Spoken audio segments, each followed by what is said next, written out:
Robin Hood Radio presents Stage Right or Not with Michele Willens. Michele is a longtime journalist and herself is a published playwright of several theatrical works. She's a frequent contributor to the Huffington Post, Daily Beast, and the Atlantic websites.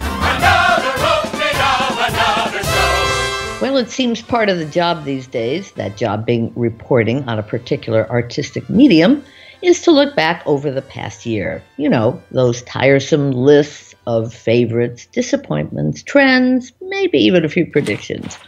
Of course, in the theater world, it's somewhat more difficult because a season does not a year make. In other words, a New York season begins in the fall, sort of ends in the spring, so you'll see shows on lists that may have been nominated, won, or lost in last year's Tony Awards, but still officially debuted in 2018. But let's put all that aside. People constantly ask me, what shows have you liked lately? What can you recommend? Well, first, recommending anything except maybe Stanford or Berkeley, if you can get in, is risky. You need to know someone's taste. Do they like musicals, revivals, Shakespeare? Are they open to small and edgy? When I look back on the many works I saw this past year, a few seem to come out of the blue and truly hit me in the head and the heart. Now, two were productions of the Mint Company, which finds old, forgotten, or ignored plays. Among their offerings this past season, Hindle Wakes and Conflict were especially compelling. While a century or more old and not even American, they resonated loudly. Similarly, I loved Alan Ayckbourn's A Brief History of Women at 59 East 59. Now, I promise I'm not making a case here that they don't write them like they used to, but these plays certainly proved you can have large casts filled with complex characters, strong women in particular, and take us through difficult, challenging decades, ones often dealing with the after effects of war. Now, speaking of wars, two dealing with the First World War moved me, and both are still playing.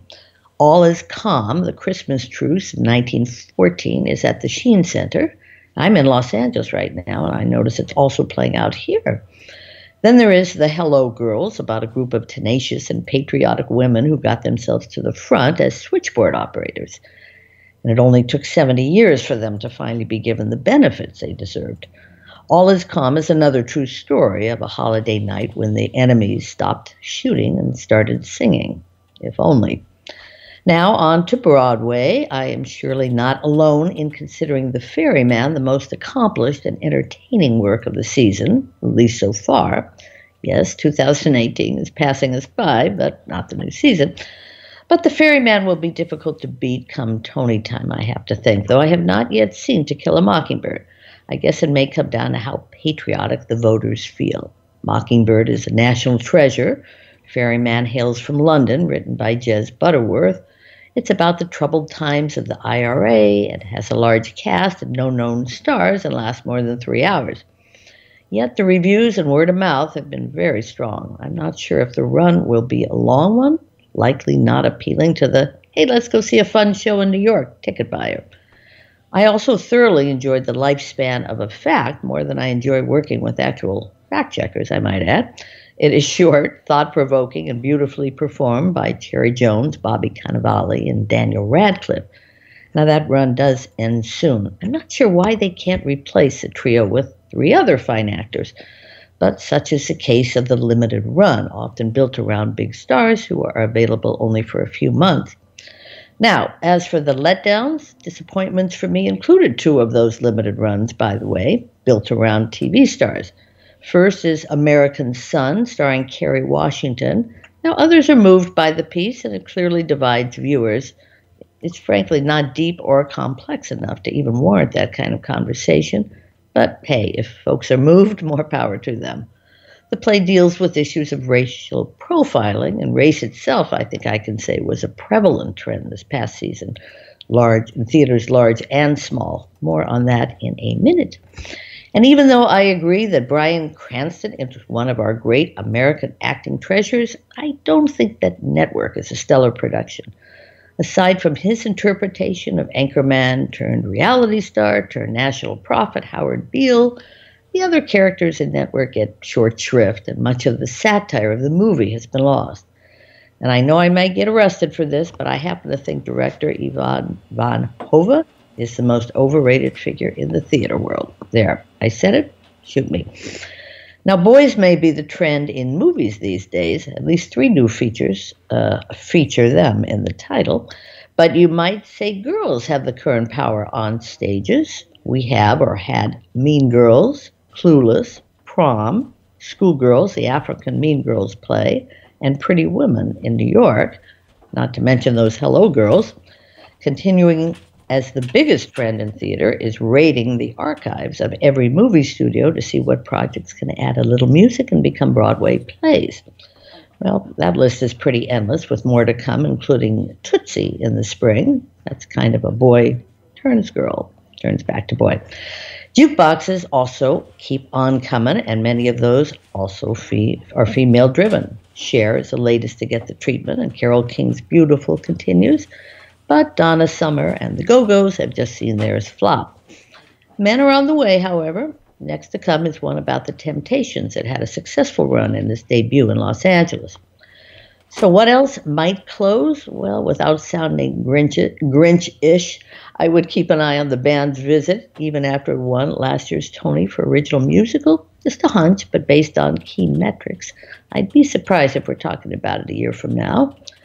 I'm also not exactly optimistic about transferring 2 unusual pieces from successful runs off Broadway. The Girl from the North Country, yep, another girl, which includes Bob Dylan's songs within a radio play format during the Depression in Duluth, Minnesota. Well, that was a hit at its run at the Public Theater, but Broadway, I don't see it. The same with the inventive, immersive Oklahoma that divided audiences at St. Anne's Warehouse this fall. I simply don't see why it would make it on Broadway. There are no stars attached. Let's not forget that Carousel, another dark show by Rodgers and Hammerstein, did not enjoy a good run last season. The one Hammerstein revival that was totally stripped and reimagined that did work for me was Carmen Jones at the Classic Stage Company, and there is talk of moving that to Broadway as well. Still not sure how wide an audience would have, but I wish them well. Finally, a new controversy broke out this week about the casting of All My Sons, which is to open in the spring with Annette Bening and Tracy Letts. Director Gregory Mosher quit when Arthur Miller's daughter objected to his casting black actors for key roles. Rebecca Miller has her artistic reasons. Mosher has his political ones. This happened with Albie's estate on Virginia Woolf, you'll recall a few years back. And I assume, Jill, it's an issue on which both sides have a point, and the debate goes on. And meanwhile, the show is supposed to be the casting was not complete, correct? Right. So there's still room for direction, so to speak. Yeah, but the director quit over what I understand. They obviously cast the main 2, Annette Bening, but there's another. There's a, yes, and that was specifically that was the issue. But the director withdrew. Yeah. So I think I on some of these you have to understand the playwright's people, or either the playwright, they're usually long gone, or their estate, as they say, in this case, his daughter. I think she feels that to throw in people of another color at a time when that was probably a pretty combustible issue, and yet not deal with it, that could be very healthy for today's audiences, or it can look like, even with Denzel Washington in The Iceman Cometh. It didn't bother me that he had the lead, also Arthur Miller, by the way, except that there was another character who was African-American and was written as an African-American and talked a lot about the racism going on at the time. And yet here you had the lead character, who was black, kind of never dealing with it. So, I can see from a purist point of view why it might get in the way, What I mean, everybody was fairly articulate in their responses, and so what apparently the estate was requesting is, all right, just if you're going to do that, do complete colorblind casting, right? And that way, that's fine, Yeah. but to cast these two characters that way. Right. And again, I'm neutral-ish. And the reason I say ish is because without knowing all the sides and all of the information, just as a total outsider observing it, in the past, there, as you just alluded to, there have been instances where you can tell that something was done gratuitously. Right. You can tell. And despite the claims of the doers, oh, no, no, no, no. It's like, yeah, it's done, and so when it's gratuitous, it draws attention, and it just messes with the entire essence of the thing, frankly. Yes, it does. My daughter watched, and another friend, they watched Mary, Queen of Scots this weekend, the new movie. And now these are very obviously liberal, people. But they said it was jarring where all of a sudden we're in Victorian England, and one character suddenly is African American and another was Asian. Not big roles, but they said it was so jarring, thinking, wait a minute, what? Really? And you almost feel it needs some explanation when it seems so. I mean, yes, it would be lovely to think we're at the point where you don't even think about it. Of course there would have been an Asian in the court, maybe. Of course there would have been, but it's still at the, we're not quite there. We're still a little tender about this. Well, that also reminds me of the wonderful movie Belle. I don't know if you ever saw it, from 2013, I think. I did see that. All right. Well, the reason that movie got made was because there was a portrait of an ancestor in the house, and this woman was clearly of a mixed race. Right. But right. It wasn't that. That was right around the same historical time, right around. Mm-hmm. Not exact, but. Yeah. And it's got everything to do with slavery, etc. Really important. Yes. But that being it, so I shouldn't say but, and that was the lead-in. But here's the but. It was enough of a difference to be notable, and therefore, to your point. If you are just putting, this is perhaps a gratuitous example of being colorblind, and you're asking for people to, especially in a movie version, you're asking for people to commit to something that's going to take.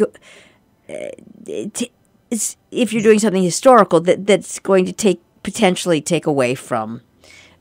Focusing on the story itself and the intrigue surrounding that, and what the playwright, what the playwright was thinking when he or she wrote the piece. Edward Albee had a very specific waspy character in mind. In that at that university in Who's Afraid of Virginia Woolf, and his estate felt no.